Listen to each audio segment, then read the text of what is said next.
প্রিয় ছাত্র ছাত্রীবৃন্দ, আসসালামু আলাইকুম। আশা করি তোমরা সবাই ভালো আছো। আজকে আমি দ্বিতীয় ক্লাসটা নিচ্ছি তোমাদের ভাইভা ওরিয়েন্টেশন, কার্ড ওরিয়েন্টেশন যেটাই বলো। কিছু কিছু কোয়েশ্চেন তোমার অনেক সময় ইনস্ট্রুমেন্ট বা শর্ট কেস আসে, কিন্তু আজকেরটা আসবে না। আজকে আমি জাস্ট কার্ডগুলো আলোচনা করব। নিওনেটোলজি সম্পর্কে কিছু প্রশ্ন জিজ্ঞেস করা হয়, খুবই সুপারফিশিয়াল, এবং এর সাথে কিছুটা রিটেনও কভার করে যাবে। তো সেদিকেও খেয়াল রাখবো যে রিটেনও এই ধরনের প্রশ্ন আসে। ফার্স্ট কোয়েশ্চেনটা আমি বলতে যাচ্ছি, তোমাদের অত ডিপে যাবে না এবং মোটামুটি সুপারফিশিয়ালি এবং সেভাবে আমি বলছি। Baby delivered by LUCS at 38 weeks of gestation একটা problem due to fetal distress, এবং baby weighing 3.5 kg and had delayed cry. তাহলে what is the most likely diagnosis? Write down the steps of resuscitation. Mention immediate complication of this baby. So immediate complication জিজ্ঞেস করা বা late complication বলতে পারে। এটা একটা রিটেনেরও question হতে পারে। হ্যাঁ, তাহলে তোমার ফার্স্ট প্রশ্নের উত্তর হলো term AGA, appropriate for gestational age neonate with perinatal asphyxia, অথবা বলতে পারো neonatal asphyxia or birth asphyxia. তবে এখন টার্মিনোলজি পেরিনেটাল অ্যাসফিক্সিয়া ইউজ করে। আচ্ছা, এখন হোয়াট ইজ পেরিনেটাল অ্যাসফিক্সিয়া তোমাকে বলতে পারে, it is the medical condition resulting from deprivation of oxygen to the fetus or the newborn infant due to lack of oxygen, that is hypoxia, or and or lack of perfusion, that is ischemia, to various organs. Manifest as difficulty to establish spontaneous respiration, which is evident by delayed cry after birth. এতটুকু বুঝায় বলতে পারলে মোটামুটি তোমার perinatal asphyxia বলা হয়ে যাবে। ঠিক আছে,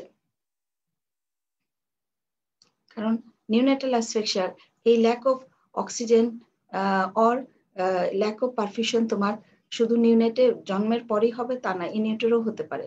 এই জন্য আমরা বার্থ অ্যাসফিক্সিয়া বা নিউনেটাল অ্যাসফিক্সিয়া না বলে পেরিনেটাল অ্যাসফিক্সিয়া বলছি। আচ্ছা, এখন write down the steps of resuscitation. রিসাসিটেশনের স্টেপ জানার আগে তোমাকে জানতে হবে কি কি জিনিস তোমার রিসাসিটেশনের জন্য প্রয়োজন। এখন আমি পরে বলছি। এখন যেটা হলো যে কিছু কিছু ইনস্ট্রুমেন্ট মাস্ট, যেমন তোমার কাপড় লাগবে, cloth, warm, dry, better pre warmed. In winter season cloth 2 piece লাগবে, কোনো ক্ষেত্রে 3 পিসও বলে থাকে। 2 পিস কেন, 3 পিস কেন আমি বলছি। 2 পিস হলো, 1 পিস দিয়ে তোমার বাচ্চা ক্লিন অ্যান্ড ড্রাই করবে, আরেক পিস দিয়ে র্যাপ করে রাখবে। আর থার্ড পিসটা রাখা হয় হলো যদি কোনো কারণে বাচ্চার রিসাসিটেশনের প্রয়োজন হয়, তখন শোল্ডারে নিচে দেওয়ার জন্য ফোল্ড করে তখন আরেক পিস কাপড় লাগতে পারে। তাহলে 3 পিস কাপড়। তারপর হলো নেক্সট তোমার কি লাগবে, তোমার একটা ঘড়ি লাগবে টাইম দেখার জন্য। তারপর একটা তুমি বাচ্চাটাকে যেখানে রাখবা সেরকম একটা ওয়ার্ম সারফেস লাগবে, এবং স্টেবল সারফেসটা স্টেবল হতে হবে, কোনো বিছানা বা নিচু জায়গা হতে হবে না, একটা তোমার কাজ করতে কমফোর্টেবল হয়। সেটা আমরা সাধারণত হসপিটালে রেডিয়েন্ট ওয়ার্মার ইউজ করি। তাহলে এই সারফেসটা firm and stable and heat source থাকে। তারপরেই লাগে হলো সাকার, যদি কোনো সিক্রেশন থাকে সেটা হতে পারে সেন্ট্রাল সাকার, বল সাকার, অথবা আরেক ধরনের সাকার পাওয়া যায়, পেঙ্গুইন সাকার, একটা সোর্স অফ অক্সিজেন। তারপর হলো bag and mask, Ambu bag mask. যদি আরো খারাপ হয়ে যায়, আল্লাহ না করুক, তখন এন্ডোট্রাকিয়াল টিউব, ল্যারিঙ্গোস্কোপ লাগে, এবং আলটিমেটলি একটা গুড সোর্স অফ লাইট লাগে, এবং আরো কিছু লাগে, সেটা হলো thread and scissors to cut the cord, এবং কিছু ড্রাগস লাগে। ড্রাগস এর রিকোয়ারমেন্ট খুবই কম, তবুও রাখতে হয় সাথে emergency drugs. Sodium bicarbonate, adrenaline, dextrose, and volume মানে হলো তোমার 0.9% সোডিয়াম ক্লোরাইড। এইসব জিনিসগুলো তোমার লাগবে। তাহলে কি কি জিনিস রিসাসিটেশনের সময় মাস্ট তুমি বলতে পারবে। এখন তোমার যদি বাচ্চাটা if the baby is crying and vigorous and term baby with no risk factor and who responded with initial step, dry the baby and with a clean cloth and keep the baby skin to skin contact and stay with the mother. তার মানে একটা বাচ্চা যদি vigorous হয়, term হয় এবং colour যদি pink হয় এবং ক্রাই করে, তাইলে বাচ্চা যদি কান্না করে তাহলে আমি তাকে ড্রাই করব, ক্লিন করব এবং বাচ্চাটাকে স্কিন টু স্কিন কন্ট্যাক্টে মায়ের কাছে দিয়ে দেবো। এবং এই সময় দেখতে হবে যে বাচ্চাটা কাঁদছে কিনা মায়ের কাছে, এবং অথবা শ্বাস নিচ্ছে কিনা। সবাই যে কাঁদবে এমন না, তবে শ্বাস নিচ্ছে কিনা অথবা কাঁদছে কিনা। যদি কোনো সিক্রেশন থাকে ক্লিন করে দিবা, এবং মাসেল টোন মানে হাত পা নড়াচড়া করছে কিনা তখন সেটা তুমি দেখবা, এবং কালারটা দেখবা পিঙ্ক কিনা। তাহলে এই বাচ্চাটা রুটিন কেয়ার পাবে।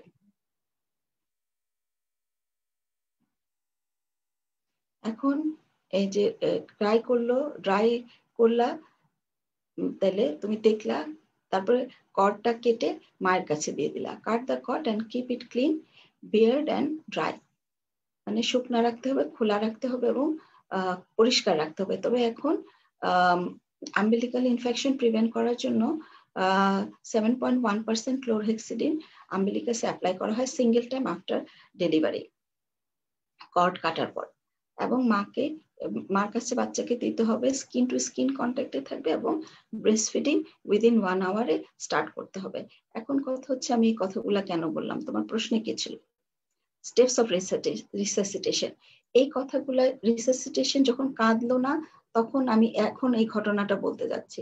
আর একটু রুটিন কেয়ার বলে নিলাম, কারণ হঠাৎ করে আবার কোনো ক্ষেত্রে মাঝখানে রুটিন কেয়ার সম্পর্কে বলে ফেলে। হ্যাঁ, যে তুমি how will you give routine care in a vigorous child.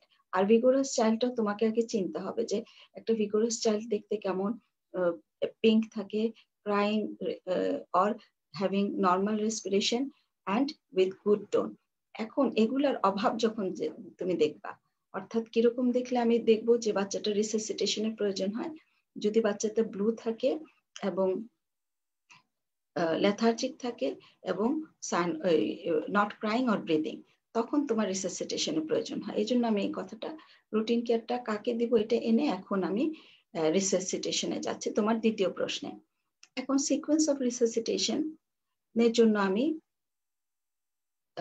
যে বাচ্চা কাঁদলো না, তবে যে বাচ্চাটা জন্ম নিল তাকে আমি প্রথমে সে কাঁদুক বা না, সে কাঁদে না সাধারণত, যদি কাঁদে বা নাও কাঁদে তবুও তাকে আমি রুটিন কেয়ারটা দিব, dry and stimulation, dry and clean the baby and then assess করার সময় যদি দেখো যে বাচ্চাটা পিঙ্ক না, সাইনোসড এবং কাঁদছে না, এবং বাচ্চা লেথার্জিক অর্থাৎ নেতিয়ে পড়ে আছে এবং তার কোনো টোন নাই, then you have to assess the child and go for resuscitation. এখন এই জন্য কি সিকোয়েন্স তুমি ফলো করবা? Airway, breathing, circulation and drugs, ABCD। Airway clean করতে হবে, সেটা আমি বলবো। ব্রিদিং এর জন্য ইনফ্লেশন ব্রেথ দিতে হবে with bag and mask, and সার্কুলেশনের জন্য চেস্ট কম্প্রেশন দিতে হবে, and drug is the list required in resuscitation. সবসময় খুবই কম ড্রাগস লেগে থাকে, তবে airway is the most important part of resuscitation. তাহলে ABCD এটা একটা resuscitation algorithm, American Academy of Pediatrics. এটা একটু কমপ্লেক্স, এটাতে আমি যাচ্ছি না, আমি সহজ করে তোমাদের জন্য বলছি। Dry and stimulate the baby with clean cloth and place the baby in warm and well fit position. হ্যাঁ, তুমি এটা হয় তুমি রিসাসিটেশন টেবিলে নিতে পারো মায়ের পাশে, বা রিসাসিটেশন টেবিলে, বা বাচ্চা জন্মের পর আমরা মায়ের পেটের উপর রেখে বাচ্চাটাকে ড্রাই করি ক্লিন ক্লথ দিয়ে, এবং বাচ্চাটাকে ওই ওয়েট ক্লথটা সরাই দিয়ে একটা ড্রাই ক্লথ দিয়ে ঢেকে দিই। হ্যাঁ, এবং এখানে তোমার ক্লিন করেই তোমাকে দেখতে হবে, যখন তুমি ড্রাই অ্যান্ড ক্লিন করছো তখনই দেখতে হবে বাচ্চাটা কাঁদছে কিনা অথবা ব্রিদিং নিচ্ছে কিনা এবং মাসেল টোন ভালো আছে কিনা এবং কালারটা পিঙ্ক আছে কিনা, যে ছবিটা আমি দেখালাম। যদি ভালো থাকে তাহলে আমি রুটিন কেয়ারের জন্য বাচ্চাটাকে মায়ের কাছে ছেড়ে দিব। আর যদি এগুলা ভালো না থাকে, মানে এগুলা না থাকে অর্থাৎ baby is not crying, muscle tone is not good, colour is not pink, then check for breathing or and position the airway. Head position কিভাবে করব আমি বলবো। এটা হেডের পজিশনটা not too flexed, not too extended, slightly extended থাকবে। এই অবস্থায় স্লাইটলি এক্সটেন্ডেড অবস্থায় এয়ারওয়েটা ভালো ওপেন থাকে এবং যদি কোনো সিক্রেশন থাকে তাহলে আমি আগে বলেছি যে আমাদের সাকার প্রয়োজন, সেটা ইন দ্য ফর্ম অফ বল সাকার অথবা পেঙ্গুইন সাকার অথবা সেন্ট্রাল সাকার, যাই হোক না কেন সেটা দিয়ে আমাকে এয়ারওয়ে ক্লিন করতে হবে। যদি কোনো রকম এমন জায়গায় তুমি কাজ করো যেখানে তোমার কোনো সাকারের ফ্যাসিলিটিস নাই, তখন গজ আঙ্গুলে পেঁচিয়ে তোমার সিক্রেশন গুলা আনতে হবে। তবে আজকাল সব জায়গাতেই একটা বল সাকার বা পেঙ্গুইন সাকার অবশ্যই থাকে। এবং ব্রিদিং চেক করবা, যদি give oxygen if necessary যদি অ্যাভেলেবল হয়। আচ্ছা, if not breathing or irregular gasping, হ্যাঁ, তখন তোমাকে ব্যাগ এন্ড মাস্ক ভেন্টিলেশন দিতে হবে। Use correctly fitting mask with the ambu bag and give the babies inflation breath at the rate of 30 to 40 breaths per minute. এভাবে তোমাকে bagging করতে হবে। আচ্ছা, এখন তোমাকে দেখতে হবে যে আম্বু ব্যাগ ইউজ করার সময় দেখতে হবে যে whether the chest is moving adequately or not. হ্যাঁ, যদি চেস্ট মুভ না করে তাহলে কি কারণে হতে পারে? ফার্স্ট অফ অল আবার তোমাকে এয়ারওয়ে চিন্তা করতে হবে, অর্থাৎ আমার হেডের পজিশনটা নর্মাল আছে কিনা, নিউট্রাল পজিশনে আছে কিনা, অর্থাৎ এটা হেডটা টু ফ্লেক্সড অথবা টু এক্সটেন্ডেড থাকতে পারবে না, এর ফলে এয়ারওয়েটা ন্যারো হয়ে যায় অথবা ব্লক হয়ে যায়। তাহলে হেডটা কিরকম থাকতে হবে, দেখতে হবে যে it should be slightly extended. হ্যাঁ, আমি ছবি দেখাবো। এবং দেখতে হবে যে মুখে কোনো সিক্রেশন জমে আছে কিনা, তাহলে সেটাকে ক্লিন করতে হবে। আচ্ছা, তারপরেও যদি দেখলা যে চেস্ট ইজ নট মুভিং, তারপরে দেখতে হবে যে আবার check the airway, position of the airway and mask fit for leaks, এবং মাস্কটাকে দেখতে হবে এটাকে আবার অ্যাপ্রোপ্রিয়েটলি মুখের সাথে, বাচ্চার মুখের সাথে লাগাতে হবে। তারপরে দেখলা যে তুমি আবার যদি দেখলা যে এয়ারওয়েটা মুভ, চেস্ট এক্সপানশন হচ্ছে না, আবার দেখবা কোনো সিক্রেশন আছে কিনা। হ্যাঁ, এবং আরো ভালোভাবে তুমি ব্যাগিং করার চেষ্টা করবা। তার মানে যদি এখানে বাচ্চাটা যদি শ্বাস না নেয় তাহলে তোমার সিক্রেশন, যদি শ্বাস না নেয় তাহলে তুমি পজিশন করবা, মানে স্লাইটলি এক্সটেন্ডেড পজিশন, তারপর bag and mask respiration, bag and mask use করবা এবং ভেন্টিলেট করবা at the rate of 30 to 40 breaths per minute। যদি দেখলা চেস্ট মুভ না করে তাহলে তুমি আবার হেডের পজিশনটা দেখবা এবং এয়ারওয়ে দেখবা যে কোনো সিক্রেশন আছে কিনা, এবং মাস্কটাকে আবার ভালোভাবে ফিট করবা যাতে কোনো লিকিং না থাকে। তারপরে যদি কোনো সিক্রেশন থাকে সাকশন দিয়ে তারপরে তুমি আবার আম্বু করবা। কিভাবে? আরেকটু জোরে আম্বু করবা। এটা তোমাদের জন্য অতটা ইম্পর্টেন্ট না, তারপরেও তোমাদের বলে নিলাম। যদি তারপরও ব্যাগিং এর পরে এত কিছু করার পরে যদি বাচ্চা এখনো শ্বাস নিচ্ছে না, তোমাকে তখন হার্ট রেটটা দেখতে হবে স্টেথোস্কোপ দিয়ে অথবা কর্ড পালসেশন। যদি হার্ট রেট তোমার less than 60 থাকে তাহলে তোমাকে চেস্ট কম্প্রেশন দিতে হবে। হ্যাঁ, chest compression and bag and mask ventilation.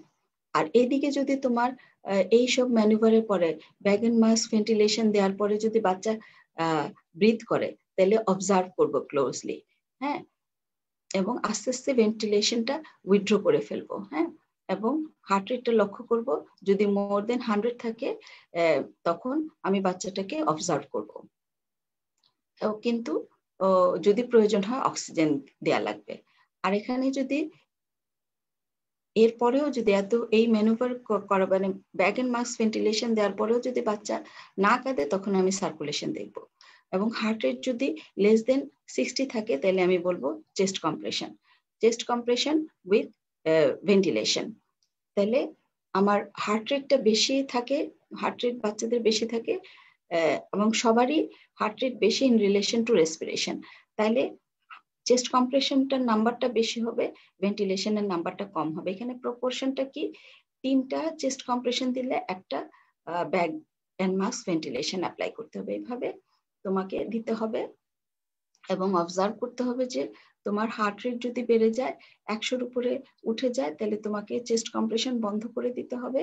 এবং যদি বাচ্চা ব্রিথ করে অর্থাৎ শ্বাস প্রশ্বাস নেওয়া শুরু করে, কালার ফিরে আসে এবং বাচ্চা নড়াচড়া করে, তখন আস্তে আস্তে ভেন্টিলেশনটাও ব্যাগ এন্ড মাস্ক ভেন্টিলেশনও উইথড্র করতে হবে। এখন এটা হঠাৎ করে উইথড্র করা যায় না।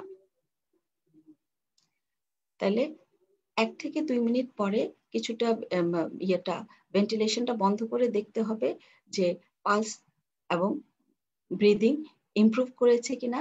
যদি হার্ট রেটটা 60-র উপর উঠে যায় তাহলে চেস্ট কম্প্রেশনটা বন্ধ করে দিব এবং মাঝে মাঝে দেখতে হবে যে বাচ্চাটা ventilation bag and mask ventilation বন্ধ করে মাঝে মাঝে দেখতে হবে যে বাচ্চাটা রেসপিরেশন নিচ্ছে কিনা। তাইলে তখন তুমি আস্তে আস্তে রেটটা কমাই দিবা। ব্যাগ এন্ড মাস্ক ভেন্টিলেশনের আগে আমি স্টার্ট করেছিলাম 30 to 40, আস্তে আস্তে 20 to 30 আস্তে আস্তে উইথড্র করে দেখবা যে স্পন্টেনিয়াস রেসপিরেশন নেয় কিনা, বাচ্চার কালারটা ফিরে আসে কিনা। এবং এই ক্ষেত্রে বাচ্চাটাকে ক্লোজলি অবজার্ভ করতে হবে এবং অক্সিজেন দিতে হবে এবং এইসব বাচ্চার অনেক সময় অ্যাডমিশনেরও প্রয়োজন হয়। তারপরে যদি তোমার হার্ট রেট না উঠে তখন তোমার ড্রাগের ব্যাপার আসে। হ্যাঁ, লেস দেন 60 থেকে গেল তখন তুমি ভলিউম এক্সপ্যান্ডার অর্থাৎ হলো 0.9% সোডিয়াম ক্লোরাইড এবং অ্যাড্রেনালিন, সোডিয়াম বাইকার্বনেট এগুলো দেওয়ার প্রয়োজন হতে পারে। এখন আমি ভেঙে ভেঙে ব্যাপারগুলো বলছি, ডিটেল করছি। তোমাদের পরীক্ষার হলে কিন্তু 3-4 মিনিটে 2-3 মিনিটে এই ব্যাপারগুলো বলে ফেলতে হবে। হ্যাঁ, আচ্ছা, তাহলে এয়ারওয়ে কখন আমি কনসিডার করব? আমার রিসাসিটেশনের ফার্স্ট প্রায়োরিটি হলো এয়ারওয়ে অ্যান্ড এয়ারওয়ে। হ্যাঁ, মানে অর্থাৎ if the baby is not crying or breathing, ছবিটা ভালো হয়নি, and the baby is cyanosed or blue and baby is not moving his or her limbs, তাহলে look for airway। তোমাকে এই অবস্থা ড্রাই স্টিমুলেশনের পরে যদি এই অবস্থা দেখো তাহলে তোমাকে এয়ারওয়েটা দেখতে হবে। একটা বাচ্চাকে ড্রাই করলে হয় সে কাঁদবে, আর যদি না কাঁদে তখন তোমার এই অবস্থা। এই ছবিটা দেখো, pink and blue, crying, not crying, and moving his limb and not moving his limb, his or her limb। হ্যাঁ, তাহলে এই ক্ষেত্রে কি করবা? পজিশনিং। আচ্ছা, এখানে ওই যে থার্ড টাওয়েলের কথা বললাম, থার্ড টাওয়েলটা ফার্স্ট টাওয়েল দিয়ে মুছলা, সেকেন্ড টাওয়েল দিয়ে যদি বাচ্চা কাঁদে তাকে র্যাপ করে ওয়ার্ম করে রাখবা। আর থার্ড টাওয়েলটা ছিল আমার মানে আন্ডার দি শোল্ডারে দেওয়ার জন্য। হ্যাঁ, এটাতে নেকটা স্লাইটলি এক্সটেন্ডেড থাকে। Keep the head of the baby in neutral position to open the airway. তাহলে আমার হেডের পজিশনটা নিউট্রালি রাখতে হবে যাতে করে এয়ারওয়েটা ভালো ওপেন থাকে এবং এয়ারওয়ে ক্লিন করতে হবে। তারপরে দেখতে হবে, দেখে যে ওখানে কোনো সিক্রেশন আছে কিনা। তাহলে প্রথমে মাউথ এবং পরে নোজ ক্লিন করতে হবে, M followed by N. Mouth clean করা, নোজ ক্লিন করলে আগে কি হবে? It will act as an stimulant. বাচ্চা হঠাৎ করে শ্বাস নিয়ে মুখের যে সিক্রেশন গুলো আছে সেটা শ্বাসনলীতে ঢুকে আবার শ্বাসনলী ব্লক করে ফেলতে পারে। এই জন্য তুমি ফার্স্টে মাউথ ক্লিন করবা, পরে নোজ ক্লিন করবা। তারপরে তুমি দেখলা ক্লিন করার পরে বাচ্চা কাঁদছে না, স্টিমুলেশন কিভাবে? ফ্লিকিং দি সোল, পায়ের মধ্যে 2-3টা টোকা দিবা, অথবা stimulate the back or back stimulation. Back stimulation তোমার আলনার সাইড অফ দি হ্যান্ড দিয়ে মানে শির দ্বারা দুই পাশে ভার্টিব্রাল বডির দুই পাশে ফার্ম একটা স্টিমুলেশন দিলা। হ্যাঁ, আচ্ছা, যদি বাচ্চা কেঁদে ফেলে, যদি বাচ্চা pink breathing and crying and moving his or her limbs and then ছেড়ে দিবা। যদি না কাঁদে, রিপোজিশনিং, তার মানে আবার হেডটাকে নিউট্রাল পজিশনে নিবা এবং দেখবা। যদি দেখো যে তোমার রিপোজিশনিংটা পরে আনছি, তুমি দেখো যে এই 3টা কাজ করার পরে নিউট্রাল পজিশনে নিলা, এয়ারওয়ে ক্লিন করলা, স্টিমুলেশন দিলা, বাচ্চা কেঁদে ফেললো, তাহলে ভালো, give the baby to the mother and observe closely. আর যদি অক্সিজেন থাকে, যদি প্রয়োজন হয় তাহলে অক্সিজেন দিবা। কিন্তু তোমার যদি তুমি একটা প্রাইমারি হেলথ কেয়ার ফ্যাসিলিটিসে কাজ করো, তখন তুমি অক্সিজেন যদি না পাও, সেক্ষেত্রে তোমার কথা যে না, তবু তুমি এয়ার ইজ এনাফ এইসব বাচ্চার ক্ষেত্রে। কিন্তু যদি ডিস্ট্রেস থাকে বা কোনো রকম কিছু মনে করো, তাহলে অক্সিজেন দিতে হবে। আচ্ছা, এখন পজিশন, নিউট্রাল পজিশন। হ্যাঁ, কিভাবে হেডটা কেমন থাকবে? নট টু ফ্লেক্সড, খুব বেশি ফ্লেক্স থাকলে এয়ারওয়েটা ন্যারো হয়ে যায়। টু এক্সটেন্ডেড থাকলে, বেশি এক্সটেন্ডেড থাকলে এয়ারওয়েটাও ন্যারো হয়ে যায়। এই দুইটা অবস্থায় স্লাইটলি এক্সটেন্ডেড থাকলে এয়ারওয়েটা ওয়াইড মানে বেশি ওপেন থাকে। হ্যাঁ, যার ফলে আমার ভেন্টিলেশনের সময় বা নর্মাল ব্রিদিং এর সময় এই পজিশনটা বাচ্চার এই মুহূর্তে খুবই দরকার। তাহলে positioning is important and it is কিভাবে তুমি বুঝবা good position? Head should be slightly extended. আর এই যে শোল্ডারের নিচে একটা কাপড় দেওয়া হয়েছে ভাঁজ করে। এবং এই ব্যাপারটা, অর্থাৎ বাচ্চা ধরো কাঁদলো না, তুমি পজিশনিং করলা, হেডের স্লাইটলি এক্সটেন্ডেড পজিশনে রাখলা, তারপর সিক্রেশন থাকলে mouth followed by nose suction দিলা, তারপরে তুমি স্টিমুলেশন দিলা। কিভাবে? Flicking this hole or back stimulation. এই কাজগুলা তোমাকে কমপ্লিট করতে হবে, ইনক্লুডিং ড্রাই অ্যান্ড ক্লিন। এই সবগুলা কাজ 30 সেকেন্ডের মধ্যে করতে হবে। যদি বাচ্চা না কাঁদে এর মধ্যে, তাহলে you have to go for bag and mask ventilation. হ্যাঁ, তার মানে 1 মিনিটের মধ্যে 30 সেকেন্ড, অর্থাৎ উইদিন 1 মিনিট বাচ্চা হয় নিজে থেকে কাঁদবে, আর না হয় তোমাকে অ্যাসিস্ট করতে হবে রেসপিরেশন ব্রিদিং দেওয়ার জন্য, যাতে করে বাচ্চা রেসপিরেশন স্টার্ট করে। বাচ্চা রেসপিরেশন নিক বা না নিক, তোমাকে ফার্স্ট ব্রিদিংটা ব্যাগ এন্ড মাস্ক দিয়ে দিতেই হবে উইদিন 1 মিনিট। এবং এই 1 মিনিটের একটা ইম্পর্টেন্স আছে, আমি পরে বলছি। এখন নেক্সট স্টেপ আমাদের আসছে হলো ব্রিদিং। এয়ারওয়েটা আমি দেখে ফেললাম। এয়ারওয়েতে আমরা যা করলাম, মানে secretion, positioning and removal of secretion, তারপরে স্টিমুলেশন। তারপর যদি না কাঁদে, সাইনাস থাকে এবং পোর মাসেল টোন থাকে, দেন গো ফর ব্রিদিং। এবং এটা উইদিন 1 মিনিটে আরম্ভ করতে হবে। Usually correctly fitting mask and give 5 ventilation with bag.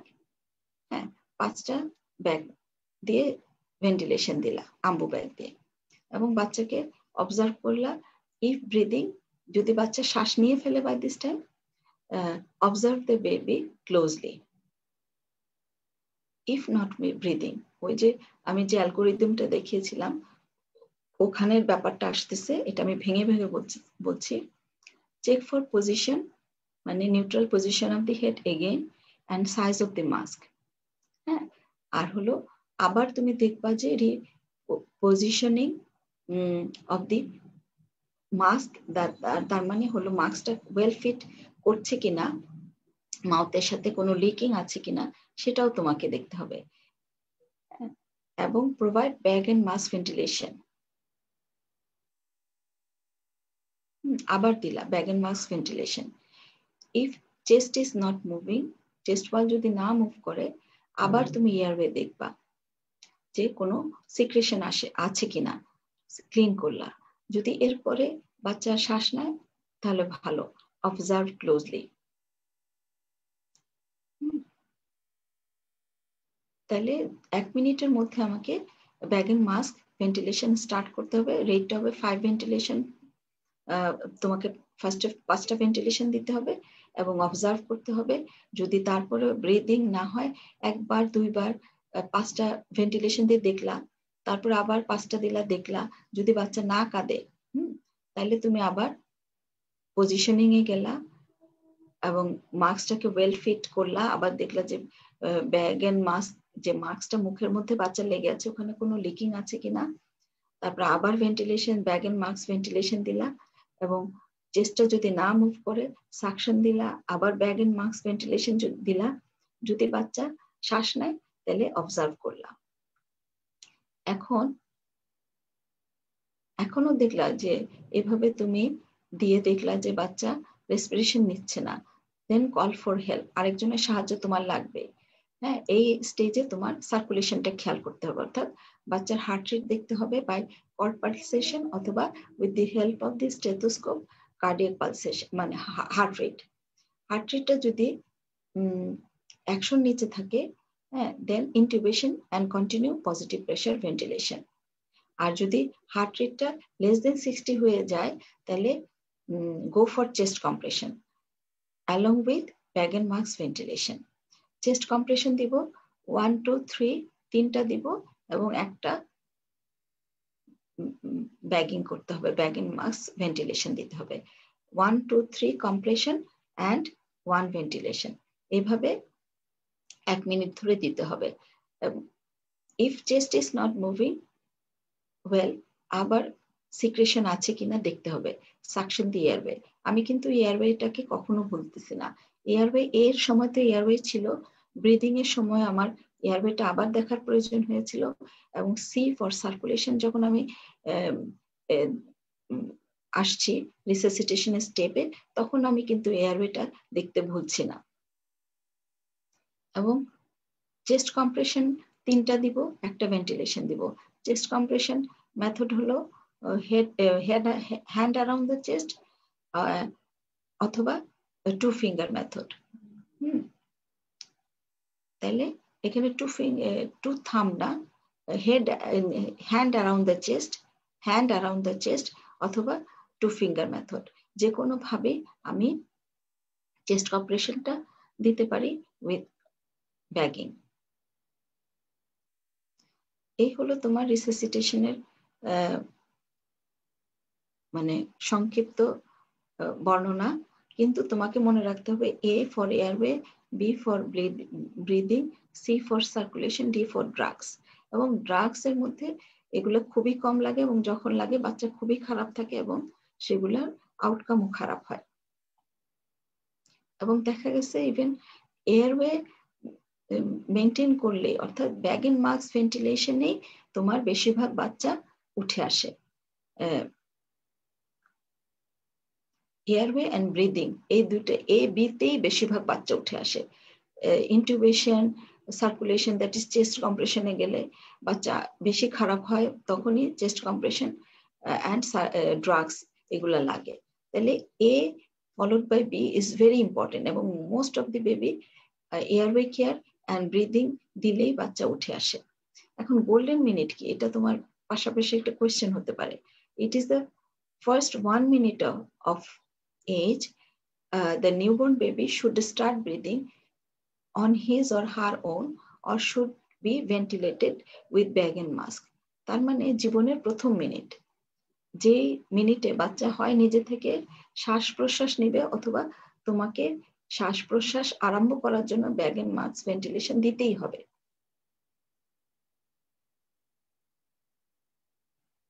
এখন আবগার স্কোরটা জিজ্ঞেস করে, আবগার স্কোর তোমরা জানো, এবং ইন্টারপ্রিটেশন, অ্যাপিয়ারেন্স, হ্যাঁ, A for appearance or colour, P for pulse, G for grimace or facial expression during suction, activities or muscle tone, respiration.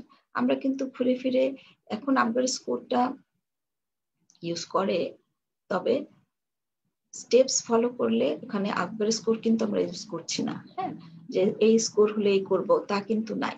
আমরা স্টেপে বাচ্চার কন্ডিশন গুলা দেখতেছি, এবং এখানে দেখো আমি কালার দেখতেছি, পালস দেখতেছি, হ্যাঁ, ক্রাইং অ্যাক্টিভিটিস দেখতেছি, রেসপিরেশন দেখতেছি, হ্যাঁ। তো এগুলো আসতেছে আলটিমেটলি, কিন্তু স্কোরিং আমরা করছি না, তবে আপগ্রেড স্কোরটা তোমাদের জানতে হবে। তাহলে এইম এন্ড প্রিন্সিপাল, তাহলে aim and principle of resuscitation কি? Primary goal is to provide adequate oxygen to the vital organ, particularly to the brain. কেন? To prevent hypoxia and its consequences. কারণ ব্রেন যদি damage হয়ে যায় তাহলে এর consequences খুবই খারাপ। এবং প্রিন্সিপাল আমি আগেই বলে দিয়েছি, ABCD, এটা তোমাকে মনে রাখতেই হবে। তোমাদের পরীক্ষার সময় হয়তো ডিটেইল এত জিজ্ঞেস করবে না, তবে এয়ারওয়ে কিভাবে মেনটেন করবা, ব্রিদিং কিভাবে দেখবা, এবং ব্রিদিং না নিলে কি করবা, এবং সার্কুলেশন যদি এস্টাবলিশ না হয় তখন কি করবা, এভাবে তোমাকে একটানা না বলতে নাও হতে পারে, তোমাকে এক্সামিনার গাইড করবে যে তুমি এরপরে কি করবা, এরপরে কি করবা, তখন তোমার জন্য বলতে ইজি হয়ে যাবে। আর দুই একবার দেখলে বা বইটা পড়লে বা এখানে লেকচারটা দেখলেও তোমাদের ক্লিয়ার হয়ে যাবে। এটা আমাদের দেশে ইউজ করে, এবং ওয়ার্ল্ড ওয়াইড এটা একটা programme, HBB, helping babies breathe. এখানে তোমার airway A and B, airway and breathing, হ্যাঁ, এটার উপর বেশি জোর দেওয়া হয়েছে। এইটা আর আমি ডিটেইল বলতে চাচ্ছি না, হ্যাঁ। তবে আমাদের দেশে একটা প্রোগ্রাম খুবই সাকসেসফুলি ইমপ্লিমেন্টেড, এবং এটার আউটকামও খুবই ভালো, যেটাকে বলে হেল্পিং বেবিজ ব্রেথ।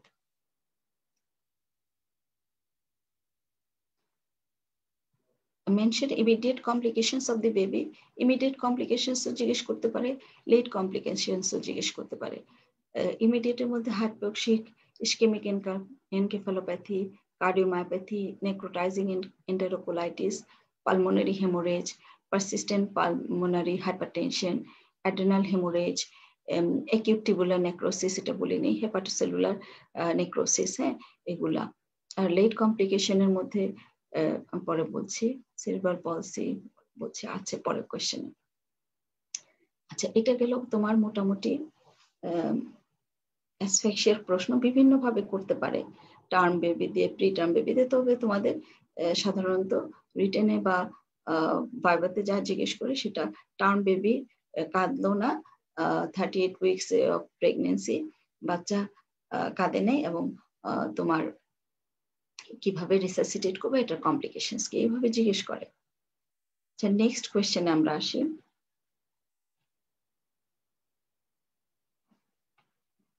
আচ্ছা, a newborn baby presented with respiratory distress soon after birth. Name 4 differential diagnosis. Name different method of oxygen inhalation technique. হ্যাঁ, এটা সহজ কোশ্চেন একটা, যেমন রেসপিরেটরি ডিস্ট্রেসের কজ কি ইমিডিয়েটলি, মানে after birth, respiratory distress syndrome, congenital pneumonia, meconium aspiration syndrome, transient tachypnea of the newborn, persistent pulmonary hypertension, এগুলো কয়েকটা distress common cause. আর কি কি দিয়ে তোমরা অক্সিজেন ইউজ করতে পারো? নেজাল ক্যানুলা, তারপর হলো নেজাল প্রং আছে, ছবিগুলা দিলে ভালো হতো, আমার একটা লেকচার ক্লাস আছে ইনস্ট্রুমেন্টের উপর, ওখানে ছবিগুলা দেওয়া আছে। ফেস মাস্ক, নেজাল প্রং বলছি, অক্সিহুড, হ্যাঁ। আরো অ্যাডভান্স স্টেজে তুমি অক্সিজেন অ্যাপ্লাই করার জন্য নেজাল সিপেপ, এনসিপেপ, এবং ভেন্টিলেটর যে ইউজ করে ওখানেও কিন্তু অক্সিজেন ব্যবহার করা হয়। But these are the common method of using oxygen in neonate. আচ্ছা, you are attending a cesarean delivery at OT where you have received a male baby of 39 weeks gestation weighing 3.2 kilogram who is not breathing, his color is blue. What is your diagnosis? আগের মতোই, term AGA with perinatal asphyxia.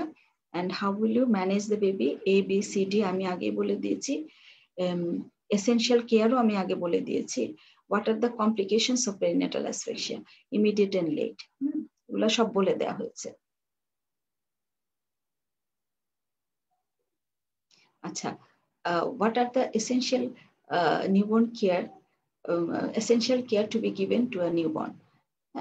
Essential care, deliver the baby onto the mother's abdomen or in a dry, warm surface close to the mother. যে warm dry surface টা আগে থেকেই তৈরি করে রাখতে হবে বাচ্চা ডেলিভারি হওয়ার জাস্ট কিছুক্ষণ আগে। অথবা মায়ের পেটে বাচ্চাটাকে নিতে হবে এবং ওখানে ড্রাই এন্ড স্টিমুলেশন দিতে হবে। Dry the baby with dry warm cloth. এটা মায়ের পেটে হচ্ছে এবং ড্রাইং কি কাজ করছে? Provide sufficient stimulation for breathing to start in a mildly depressed newborn. যদি বাচ্চাটা একটু ডিপ্রেসডও থাকে, এই মুছামুছির মধ্যে কিন্তু বাচ্চা একটা স্টিমুলেশন পাচ্ছে এবং এটা বাচ্চাকে কাঁদতে সাহায্য করবে। যখন বাচ্চাটার মাথা থেকে মোছা শুরু করবা, body, chest and abdomen, axilla, upper Lim এবং মুছে ভেজা কাপড়টা সরাই ফেলতে হবে এবং লিমস, লোয়ার লিমস মুছে পুরো কাপড়টা সরায় আরেকটা নতুন কাপড় নিয়ে, পরিষ্কার কাপড় নিয়ে বাচ্চাটাকে র্যাপ করে দিতে হবে। Wrap the baby with another dry warm cloth and cover the head with cap. তারপর তুমি দেখলা কি breathing normally or having difficulty in breathing, আর যদি ব্রিদিং কম থাকে তখন আমি অন্য কথা চিন্তা করব। বাট এগুলো অবজার্ভ করবো কি ক্রাইং অর ব্রিদিং, অ্যান্ড এটা অবজার্ভ করা তোমার জরুরি এবং সেই সাথে কালারও দেখবো এবং টোনও দেখবো। যদি বাচ্চা ভালো থাকে, vigorous baby হয়, tie and cut the cord and place the baby in skin to skin contact with the mother এবং cover with the warm cloth and initiate breastfeeding. তাহলে এই স্টেপস গুলা, these are the essential newborn care. এই কয়টা কাজ তোমাকে করতে হবে। বাচ্চাকে জন্মের পর শুকাতে, ড্রাই করতে হবে, তারপর হলো তোমাকে ওয়ার্ম রাখতে হবে এবং অবজার্ভ করতে হবে। যদি বাচ্চা ভিগোরাস থাকে তাহলে তোমাকে আম্বিলিক্যাল কর্ড কাটতে হবে, মায়ের স্কিন টু স্কিন কন্ট্যাক্টে দিতে হবে এবং ব্রেস্টফিডিং ইনিশিয়েট করতে হবে। ইমিডিয়েট কমপ্লিকেশন আমি বলে ফেলেছি। লেট কমপ্লিকেশনের মধ্যে cerebral palsy, developmental delay, mental retardation, visual problem, hearing problem, educational problem, low IQ, এগুলো সব লেট প্রবলেম।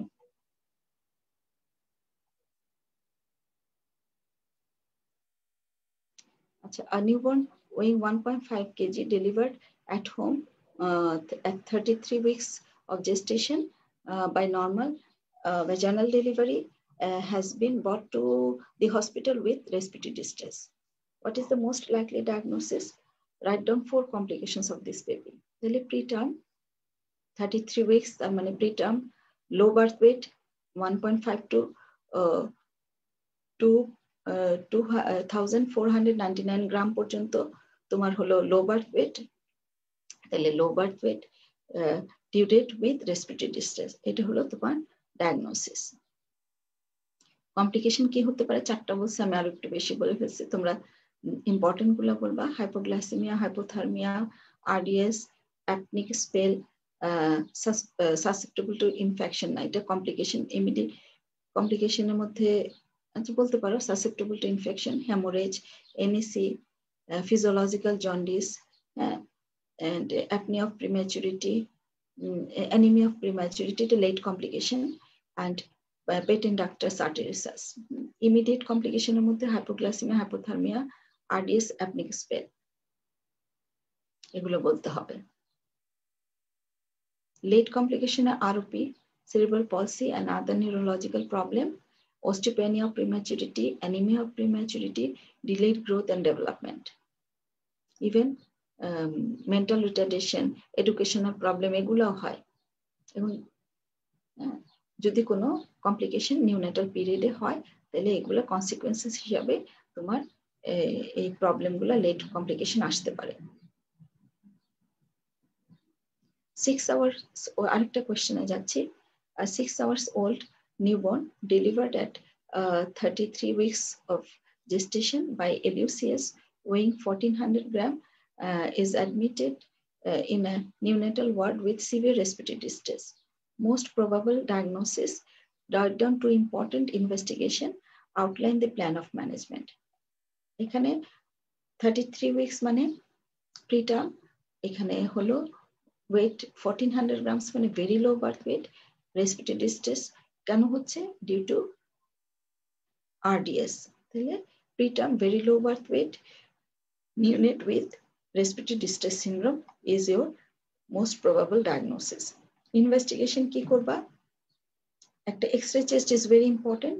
এক্সরে চেস্টে দেখবা যে ground glass bilateral symmetrical white line, হ্যাঁ, ground glass appearance of the both lung field, হ্যাঁ, এবং এটা symmetrical থাকবে এবং লাংসটা হোয়াইট থাকবে with obliteration of the heart border.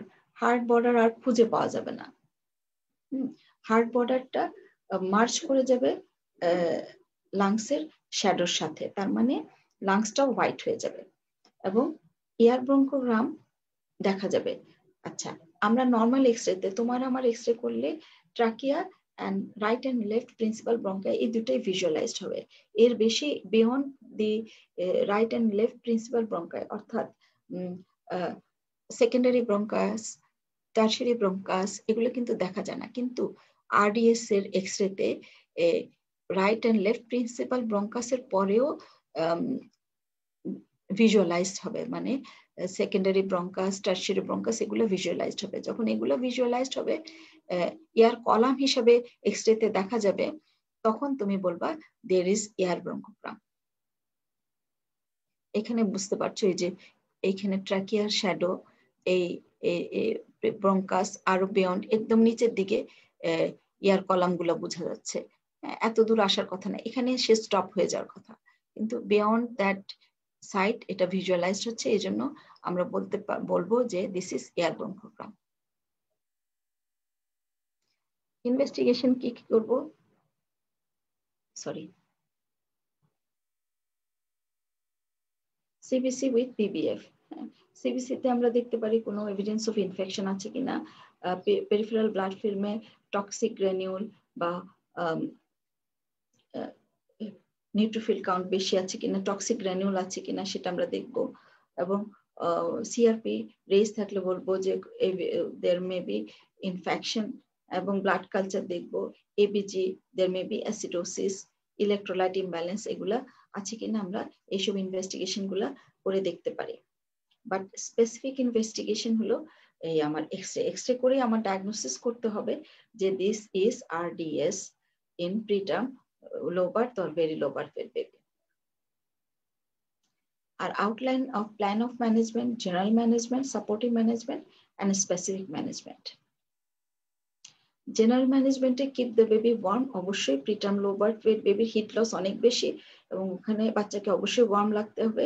হসপিটালে অবশ্যই বাচ্চাকে রেডিয়েন্ট ওয়ার্মারের নিচে রাখতে হবে, রুম টেম্পারেচার মেনটেন করতে হবে এবং বাচ্চাকে প্রপারলি কভার করে রাখতে হবে। and keep NPO and start IV fluid. Supportive ম্যানেজমেন্টের মধ্যে অক্সিজেন বাই ইনহেলেশন অথবা নেজাল সিপ্যাপ অথবা with the help of the ventilator, যেটাই হোক না কেন, যেভাবেই হোক না কেন এই রেসপিরেটরি সাপোর্টটা দিতে এগুলার যে কোনো একটা প্রয়োজন হতে পারে। অ্যান্টিবায়োটিক্স আমরা জানি না বাচ্চার কোনো অ্যাসোসিয়েটেড ইনফেকশন আছে কিনা, এগুলা এই জন্য অ্যান্টিবায়োটিকটা সাপোর্টিভ হিসাবে দিতে হয়। এবং স্পেসিফিক ট্রিটমেন্ট হলো সারফেক্টেন্ট থেরাপি। সারফেক্টেন্টটা দিতে হয় ইনটিউবেশন করে, then you have to give the surfactant to the lungs. কারণ RDS এর বেবি তোমার প্রিটার্ম হয় বিধায় ওদের সারফেক্টেন্ট সিনথেসিস প্রপারলি হয় না, কম থাকে, যার ফলে তোমাকে এটাকে রিপ্লেস করতে হবে। and this is the specific treatment.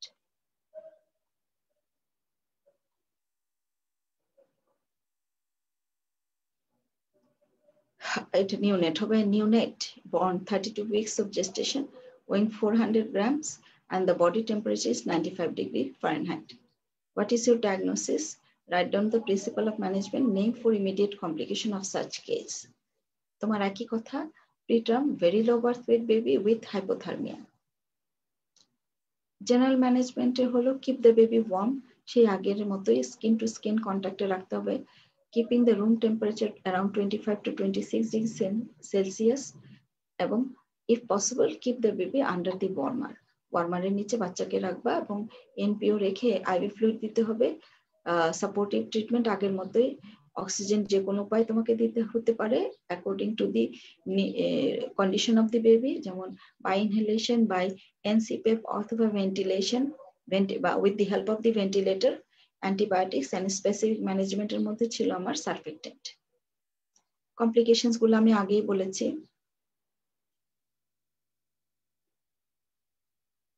আরেকটা কোয়েশ্চেন, ঘুরে ফিরে সবই একরকম।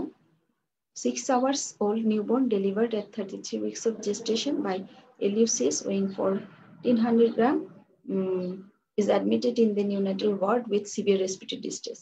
তার মানে preterm very low birth weight baby with RDS, probable diagnosis.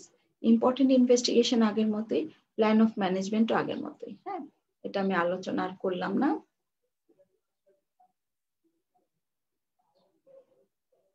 Complications গুলো আমি আগে বলেছি, সেরিব্রাল পলসি হতে পারে,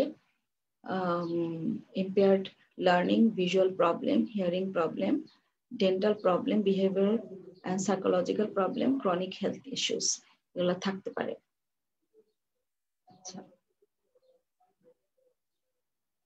আচ্ছা, আজকে আমি এই পর্যন্তই শেষ করতে চাচ্ছি, কারণ আমার আরেকটা কাজ আছে আজকে। তো সবাইকে ধন্যবাদ। আমি আরেকদিন নিউনেটোলজির যে প্রবাবল কোয়েশ্চেন গুলা সেগুলো আমি আরেকদিন নিয়ে শেষ করে ফেলবো এবং খুব শীঘ্রই নেব ইনশাল্লাহ। তো আজকে সবাইকে ধন্যবাদ কষ্ট করে সকালে ক্লাস করার জন্য। আসসালামু আলাইকুম।